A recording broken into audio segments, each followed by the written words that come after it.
Encantados se encuentran una vez más conmigo acá en esta sesión clase dirigida a mis alumnos de las secciones S y G de Derecho Penal 2 de la Universidad Central de Venezuela. Quien les habla es el profesor Ángel Serpa Aponte y hoy nos convoca en fecha 8 de febrero de 2023 esta sesión clase dirigida a ellos, pero también al público en general, en donde estaríamos abordando el inicio del recuento académico de los delitos contra la propiedad, comenzando con el hurto como delito en Venezuela. Clases estas que la pueden encontrar en mi canal YouTube, Ángel Serpa Aponte, a los efectos de quien quiera suscribirse al mismo y encontrar respuestas frente a problemas vinculados al derecho penal, al derecho procesal penal, al derecho penal constitucional. Los delitos contra la propiedad. Estamos comenzando una nueva categoría del análisis, digamos, exegético en cuanto a los elementos de otra familia de ilícitos penales que se encuentran tanto en una ilicitud penal ortodoxa como es el Código Penal, a partir de lo que se describe en los artículos 452 y siguientes de dicho Código Penal, pero que de un tiempo para acá dicho Código Penal ha venido siendo vaciado, ha venido siendo, digamos, desmembrado en la tipificación de los delitos contra la propiedad, para que dichos delitos se encuentren tipificados en cuerpos de ilicitud penal colateral, tales como la ley contra el hurto y robo de vehículo automotor, tales como la ley contra el secuestro y la extorsión, inclusive la propia ley orgánica contra la delincuencia organizada y el financiamiento del terrorismo. Entonces, afrentas a la propiedad, al bien jurídico propiedad, que ya no solamente se ubica en el ámbito de la ilicitud ortodoxa del Código Penal, sino en otros cuerpos normativos. Pero evidentemente todo el cúmulo de conocimientos y de formas de interpretación de la responsabilidad penal a partir de lo que se denomina la dogmática, libro primero del Código Penal, también se aplicaría en esos otros delitos que se encuentran ubicados en esos cuerpos normativos donde también se protege a la propiedad. Por cierto, esos otros cuerpos normativos en donde la protección parece que es múltiple, parece que son esos delitos pluriofensivos, es decir, no solamente se ubica en la protección de la propiedad, sino de otros bienes jurídicos. La propiedad como tal ha venido siendo aceptada como un derecho inherente al propio ser desde tiempos milenarios, como se dice, tiempos inmemoriales, puede ser, sin memoria, de hace mucho tiempo. El viejo derecho romano ya establecía la protección de la propiedad a partir de delitos que ahora uno conoce, el estelionato, la trufa, es decir, delitos que en la protección de ese bien jurídico o propiedad se asume la idea de que alguien es un titular de ese bien jurídico, es decir, alguien por justo título posee un bien mueble o un bien inmueble que es sustraído, que es despojado por otro sin su consentimiento.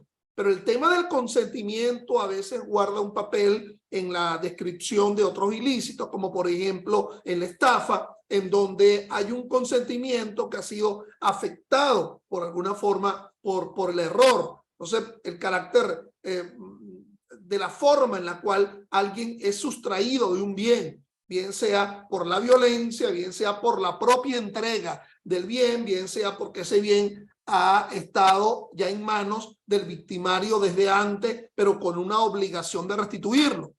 Por otra parte, la existencia de justo título no exonera la responsabilidad de alguien que posee, aunque sea de una forma precaria, de una forma inclusive posesoria, más no propietaria de un bien mueble o un bien inmueble. en la cual resulta siendo víctima de un delito contra esa propiedad. Por otra parte, hay que entender que esa noción de delitos contra la propiedad y el concepto propiedad a veces no ha sido muy común en todos los ordenamientos jurídicos. Algunos hablan de delitos contra el patrimonio. Algunos ordenamientos jurídicos ni siquiera mencionan el concepto propiedad, sino el concepto patrimonio. Recordemos que si se habla del concepto patrimonial como tal, entonces habría que hacerse una disquisición sobre si en ese patrimonio alguien ostenta un nivel de pasivo que supera abiertamente el nivel de activo y que por lo tanto en justo título no tendrás derecho a ese bien. Entonces, en Venezuela la clasificación de esa familia de delitos, lo nominal a partir de ese título, donde comienza el artículo 452 del Código Penal, que sería el primero que nos convoca, que es el hurto, ¿verdad? Alude al concepto de propiedad, pudiendo ser la víctima una persona natural, una persona jurídica, inclusive una persona jurídica de derecho público, una persona jurídica de derecho privado, y dentro de las personas jurídicas de derecho privado, inclusive una persona jurídica de derecho civil y otra de derecho mercantil, y inclusive en el caso de la persona natural, siendo niño o siendo un anciano, en fin. Entonces, tampoco hay que confundir el concepto propiedad como bien jurídico de la cual alguien es su titular. Se dice que el concepto de víctima alude a la idea de la titularidad del bien jurídico que está siendo protegido por el delito. Y se dice que el concepto de sujeto de derecho, se dice aquella persona que tiene aptitud para tener derechos, pero asimismo para contraer obligaciones. Entonces, uno de esos derechos pues, que se tiene, pues obviamente es el derecho a la propiedad. Recordemos que hasta ahora hemos comenzado el análisis de los delitos ocupándonos, y ya terminamos de ello, ¿verdad? Mis alumnos, ya todo ello va a ser evaluado en el examen próximamente. Ya terminamos lo correspondiente a los delitos contra las personas, que van desde el homicidio hasta la difamación, ocupándonos ahora en el tema de los delitos propietarios. Y decía yo que alguien que ostenta la condición de víctima como titular del bien jurídico que es ofendido por el delito, se dice que ese sujeto de derecho tiene aptitud para tener derechos, pero también para contraer obligaciones. Entonces, de alguna forma, el tema de la aflicción del bien jurídico propiedad no debe ser confundido con la noción de objeto pasivo del delito. Bien jurídico propiedad como una relación jurídica que se estructura entre un titular con respecto a una cosa, y esa cosa es definitivamente el objeto pasivo del delito. Se está cometiendo el hurto, delito contra la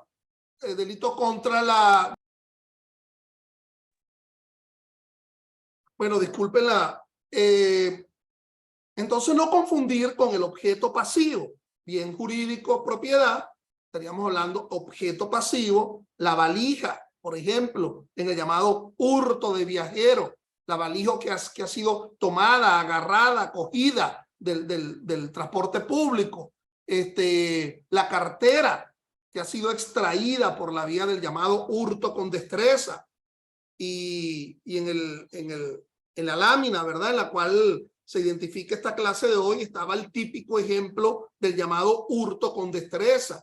No confundir el hurto con destreza con el llamado robo impropio en la modalidad de arrebatón. En el arrebatón hay violencia contra la cosa, y en el cambio en el hurto con destreza más bien hay esa destreza, esa actitud sigilosa a los efectos de tomar un bien mueble de la cual alguien tiene en ese momento. Entonces, hago esta diferenciación porque hay que asumir una neta distinción entre los momentos configurativos de los delitos contra la propiedad. es un aspecto fundamental. Pero más que entender el momento configurativo, sería la modalidad. En la modalidad del hurto hay una sustracción de la cosa sin que exista una violencia, siendo que la coacción es inherente al delito del robo, en el cual la coacción ha originado una sustracción posterior de la cosa por vía de la coerción.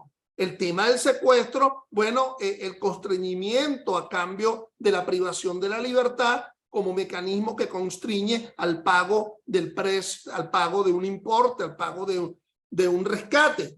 En el caso de la estafa, es el ardid el que se ha realizado previamente a los efectos de engañar a otro, y ese engaño conduce a un perjuicio patrimonial. Entonces, en cada caso de los delitos contra la propiedad, debemos entender la asunción de la modalidad comisiva. Yo preferiría que la palabra que utilizares a los efectos de ese tener el bien que no le pertenece a el victimario y que de alguna forma ha sido despojado de la víctima, es la palabra sustracción. Porque si tú utilizas expresiones tales como apropiación, entonces más bien estaría siendo confundido con uno de los delitos contra la propiedad, que es la apropiación indebida, conforme se establece en los artículos 466 y siguientes del Código Penal. Por cierto, que cuando te hablé de la ilicitud, la tipificación de delitos contra la propiedad que no se encontraban solamente presentes en el Código Penal, sino que se encontraban presentes en leyes de ilicitud penal colateral, te hablaba siempre del ejemplo de la ley contra el hurto y robo de vehículos, la ley contra el secuestro y la extorsión.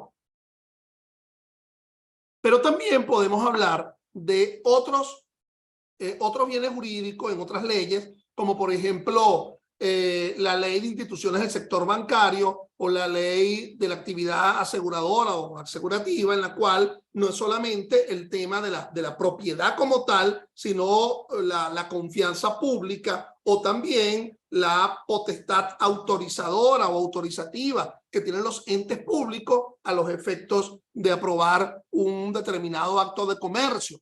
Esos actos de comercio que están ubicados en los artículos 2 y 3 del Código de Comercio. Entonces, como se ve, y ninguno de estos ilícitos es sencillo en su... Es decir, hay un cierto nivel de complejidad, y así como lo vieron conmigo en lo que atañe a los delitos contra las personas, de alguna forma hay que ir analizando cada uno de estos elementos, sobre todo en el sentido de los subtipos que se verifican, por ejemplo, en el caso del hurto o en el caso del robo, y por qué no decirlo, en el propio caso del secuestro.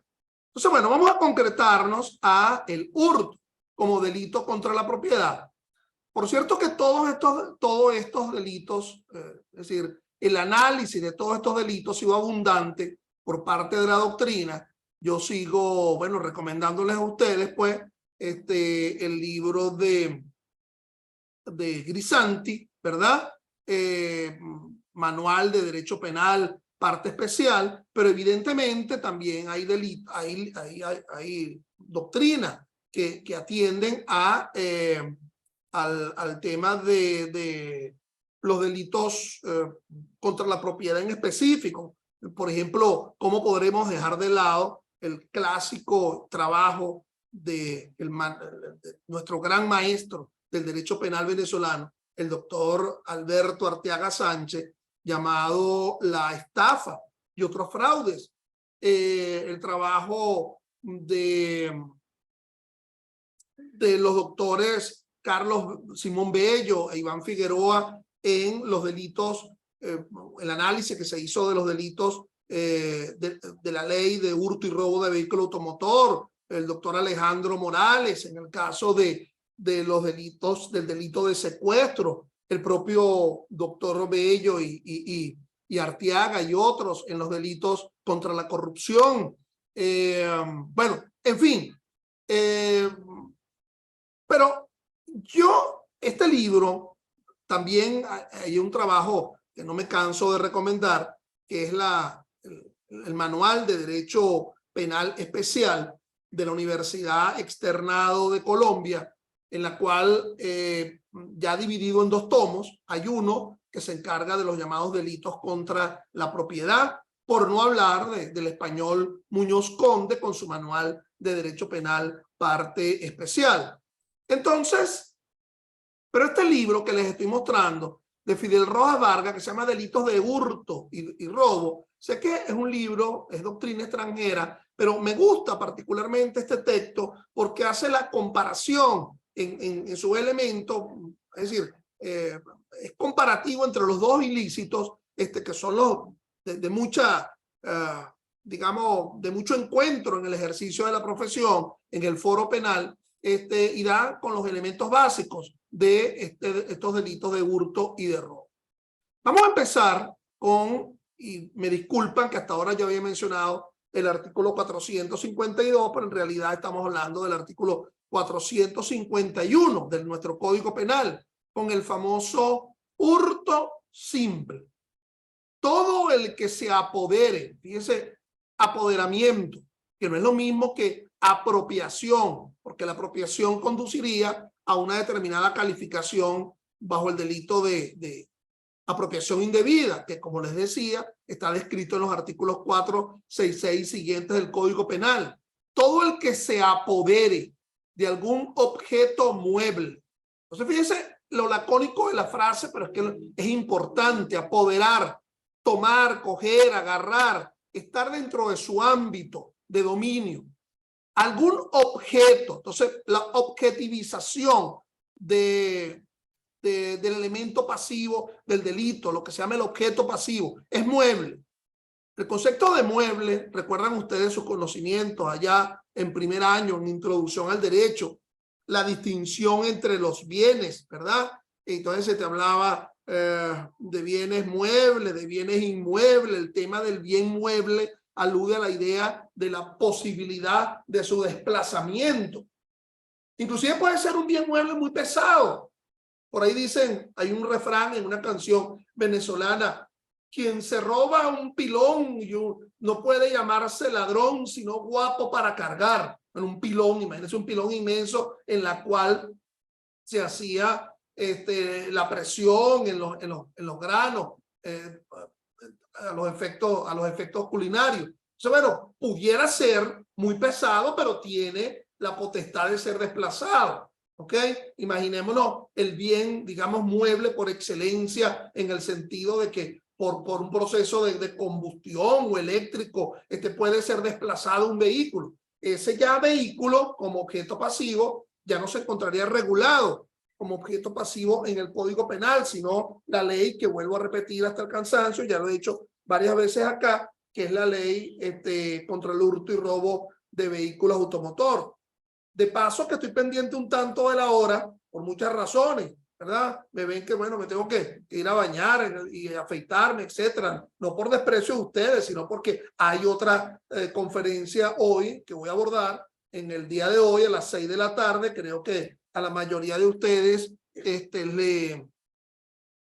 les indiqué las coordenadas. En todo caso, déjeme a ver si puedo ahorita activar el chat, ¿verdad? Ya lo hice, y colocar las coordenadas de la otra actividad que tengo hoy a las 6 de la tarde, invitado por Universitas, ¿verdad? Y es un tema pues netamente procesal.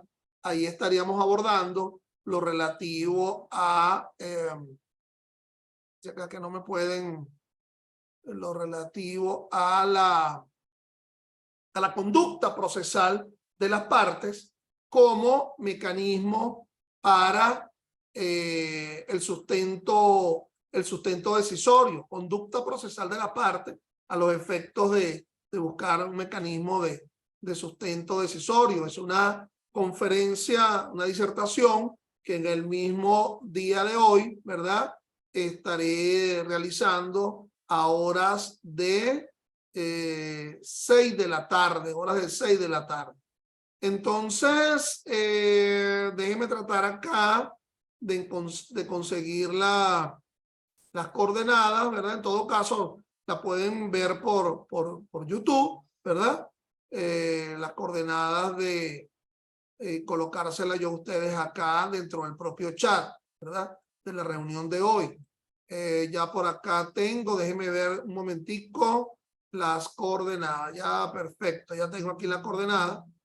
Y entonces, déjeme colocárselas a ustedes aquí en el chat. Pues déjeme colocárselo en el chat, a los efectos que... ahí están colocadas las coordenadas. Bueno, voy a dejar el chat abierto un tanto para los alumnos que están presentes acá en esta reunión y que deseen a las 6 de la tarde asistir a dicha disertación, para mí complacido, sobre la conducta procesal de las partes y el sustento decisorio.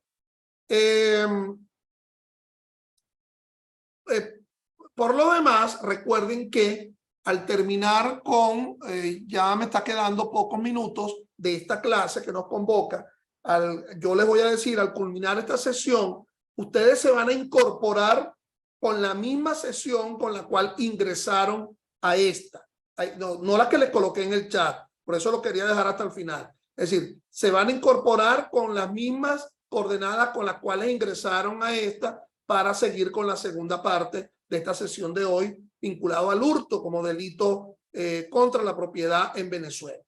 Entonces nos dice el 451, todo el que se apodere de algún objeto mueble perteneciente a otro para aprovecharse de él. Ahí tenemos el elemento subjetivo, lo que se asume como la idea del locupletatio, es decir, el aprovechamiento como elemento subjetivo, como elemento culpabilístico, quitándolo sin el consentimiento de su dueño del lugar donde se hallaba, será penado con prisión de 1 a 5 años. Entonces, fíjate.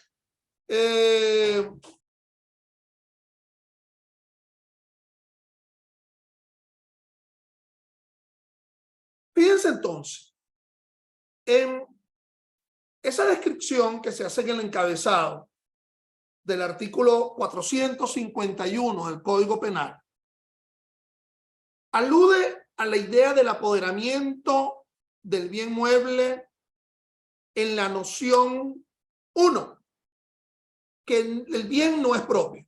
Es decir, en el dolo del que hurta hay varios aspectos. Uno es la noción de la capacidad aflictiva de su acción. Es decir, que mi brazo puede extenderse para apoderarse del bien mueble. Noción de ello. Pero también noción de que el perro que estoy ordenando a que se lleve la cartera del otro y me lo traiga, tiene esa capacidad. Pero también es la idea que se sabe que el bien no es propio. Se sabe que el bien es de otro. Y se sabe que ese otro, la víctima, no ha permitido de forma alguna el apoderamiento de ese bien por parte de la víctima. Por otra parte, se tiene la noción del carácter mobiliario del bien, es decir, la posibilidad de ser desplazado, bien sea llevándolo o bien sea utilizando un artilugio, una forma, una carretilla, una bicicleta, en fin. Entonces, en el dolo, como elemento cognitivo de representación del que hurta, se asume la idea de la capacidad aflictiva, de la capacidad de apoderamiento, que se tiene con respecto a al bien. ¿Ok?